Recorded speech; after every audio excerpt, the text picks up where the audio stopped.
Fox News has paid Dominion Voting $750 million in an out-of-court settlement over election fraud allegations. Russia's Foreign Minister Sergei Lavrov's touring Latin American allies to drum up support against the collective West.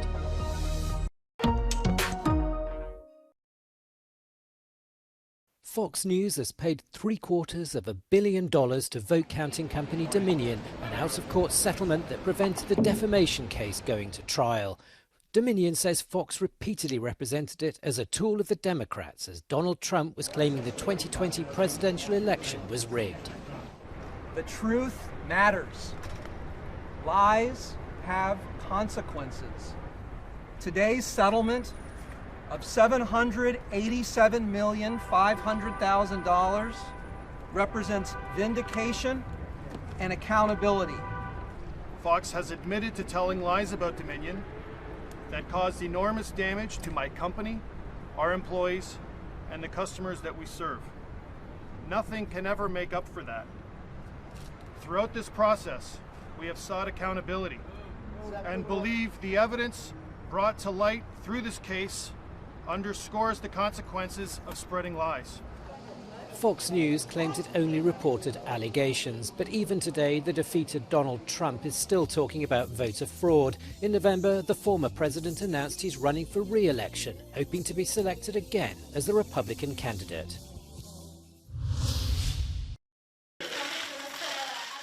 Russian Foreign Minister Sergei Lavrov is on a tour of Latin America, drumming up support from allies.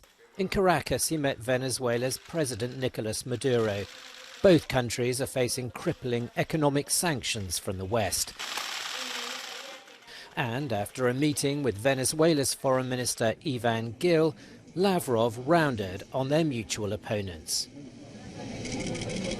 Мы солидарно с венесуэльскими друзьями выступаем с единых позиций в защиту права народов самим определять свое будущее, свою судьбу, без вмешательства извне, без диктата и шантажа, и без, конечно же, попыток повлиять на них незаконными односторонними ограничительными мерами, которые сейчас практикует коллективный Запад.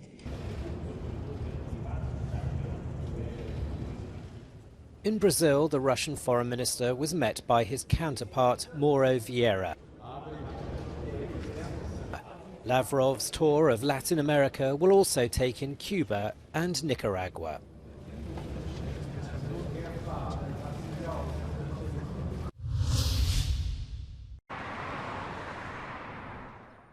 Netflix says its number of subscribers hit 232.5 million in the first quarter of this year after releasing its new ad-supported plan and cracking down on shared accounts.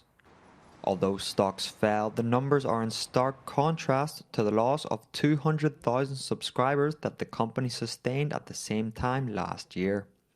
Netflix also announced that it is shutting down the DVD by mail service that launched the business a quarter-century ago.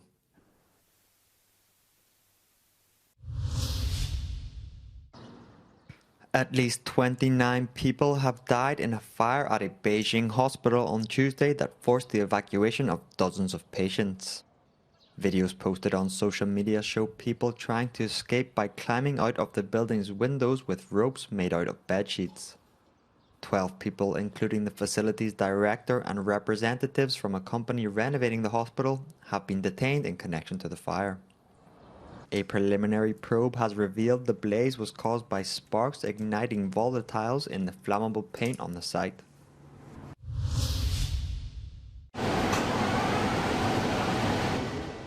The European Parliament and EU member states reached an agreement on Tuesday on how to boost the supply of semiconductors in Europe as the bloc races to reduce its dependency on Asian suppliers.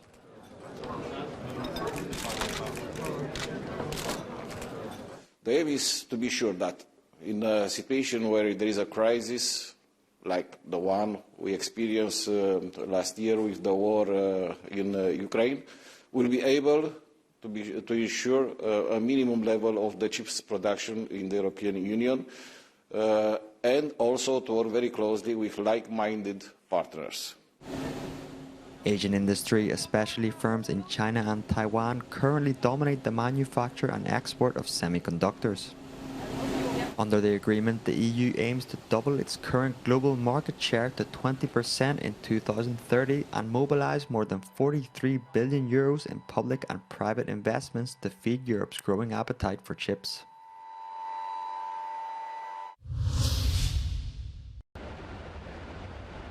The European Union wants to build a shield against cyber attacks.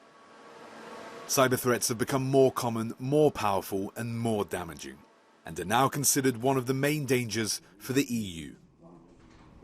The defence system will be based on the prevention and detection of cyber attacks thanks to a pan-European cyber shield made up of public and private centres.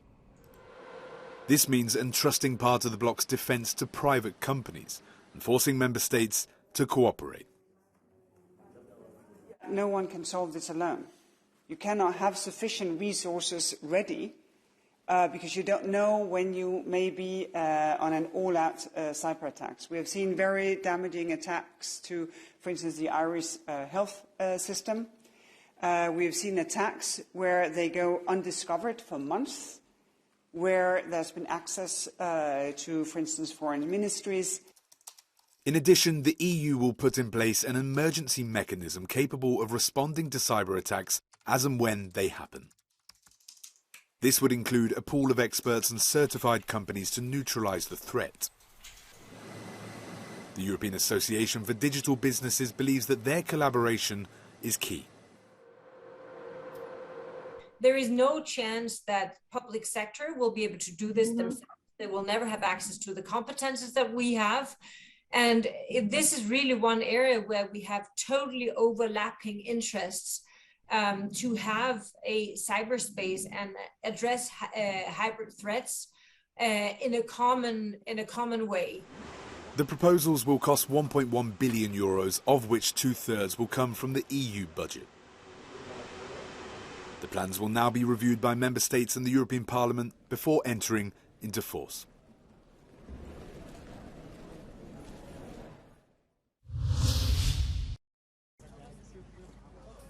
Holocaust survivors from around the world for the 35th annual March of the Living. Many bring relatives and friends to remind them of the atrocities of war and the horrors of hatred. I'm a survivor of Lager 8, Lager 8. I was here for 2 years and 10 months. In 1941, we were the first Jews to come to Auschwitz. My number on my arm is 41, 72. My family, almost 105 people perished. I'm the only survivor. David's son Neil is accompanying his father on the march for the first time. It's important to keep up the legacy of the Holocaust and to come with someone who was in Auschwitz for over 2.5 years and experience it with him. I have 3 wonderful kids who have been here with him, and they understand their legacy and they understand where they came from and their grandfather. And my wife has been here with him, and so my family understands the importance of keeping it going. And if you don't keep on passing the story and the horrors of this place, it'll happen again. Carolina Krager used to march with her parents, both survivors. This year, she's here with her daughter to carry on the survivors' message. Both of my parents were survivors, and this is my mother's jacket with her number, and this is the jacket with my father's number. And today's the first time I've ever put it on, and she always marched hand in hand with my father. My father's been doing the March of the Living since 2016, and last year was his last year. He passed away in September, but it was very important to my father to carry the message on to make sure that the world never forgets, never forgives, and to educate everyone. And I'm carrying on the tradition to march in his memory and my mom's memory in their honor, and to show him that we will make sure that the world will never forget. This is already the 35th March of Living. Although the number of Holocaust survivors decreases year by year, their descendants take on their role in remembering the world of tragedies that happened here. Magdalena Hodownik for Euronews, Auschwitz-Birkenau. Spain could eventually be left without its own stocks of wheat and barley due to prolonged drought. A trend that is being observed throughout much of the country. To assess the situation, the government has called a meeting with the National Drought Committee on Wednesday. Las consecuencias a corto plazo, bueno, pues en primer lugar, si las precipitaciones no mejoran en pocos días y no se espera, pues es de esperar que las producciones de cultivos de secano se vean mermadas de forma considerable, sobre todo los cereales de invierno. Si esto continúa así, pues bueno, es de esperar que, lógicamente, si las cosechas se ven mermadas, pues esos precios se incrementarán. Other European countries are also facing this problem, as the Associate Director of the Copernicus Climate Change Service explains. Normally, particularly in southern European countries, we expect autumnal and winter recharge of rain. That hasn't happened this year for many of those countries. So we're about to go into that agricultural season, the growing season, with very low soil moistures. We also need to look for new technologies that use less water. So really look to recycle as much water or have a lower footprint on the water that we have available. We need to change our behaviour to make sure we can be as conservative as possible in our water consumption.